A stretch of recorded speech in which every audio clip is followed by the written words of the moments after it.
গেল সোমবার রাতে চাঁপাইনবাবগঞ্জের গোমস্তাপুর উপজেলার রকুনপুর সীমান্ত দিয়ে পুশিন চেষ্টায় বিএসএফকে সহায়তা করেন সীমান্তে বসবাসকারী বাংলাদেশি একটি দালাল চক্র। এরপর রাতেই সীমান্ত এলাকা থেকে দালাল চক্রের 7 সদস্যকে আটক করা হয়। এদের মধ্যে 4 জনকে আটক করেছে বিজিবি, অন্য 3 জনকে পুলিশ আটক করে। পরে তাদের বিরুদ্ধে মানব পাচার আইনে একটি মামলা করেন বিজিবি সদস্যরা। নিজ দেশের নাগরিক হয়েও বিএসএফকে অর্থের বিনিময়ে সাহায্য করায় তোলপাড় শুরু হয় জেলা জুড়ে। দালাল চক্রের সকল সদস্যকে আইনের আওতায় আনার দাবি স্থানীয়দের। গত শুক্রবার রাতে একই সীমান্ত দিয়ে 15 জনকে পুশিনের চেষ্টা করলে সেটিও বিজিবি প্রতিহত করে।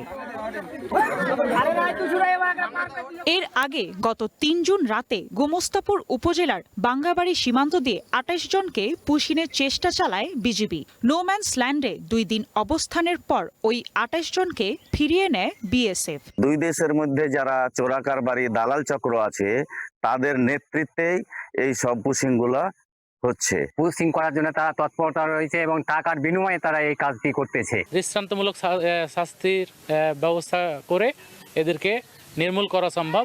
জেলা পুলিশের কর্মকর্তা বলছেন, জনপ্রতি 10,000 টাকার বিনিময়ে পুশিন চেষ্টায় সহযোগিতা করছে চক্রটি। তাদের প্রত্যেকের বিরুদ্ধে মানব পাচার আইনে মামলা হচ্ছে।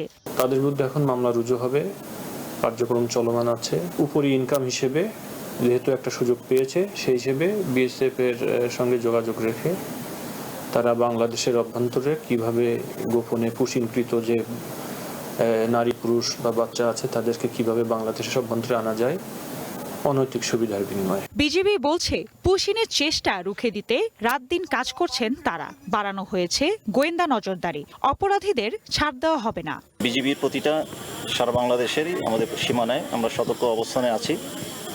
প্রতিটি সদস্যই সীমানাতে আমরা দিবারাত্রি 24 ঘন্টা প্রহরা দিচ্ছি এবং সতর্ক রয়েছি যাতে কোনো অবৈধভাবে কোনো অনুপ্রবেশ এখানে ঢুকতে না পারে। সীমান্তে পুশিন বন্ধে উদ্যোগ নেবে 2 দেশ, এমনটি চাওয়া সাধারণ মানুষের। One national desk.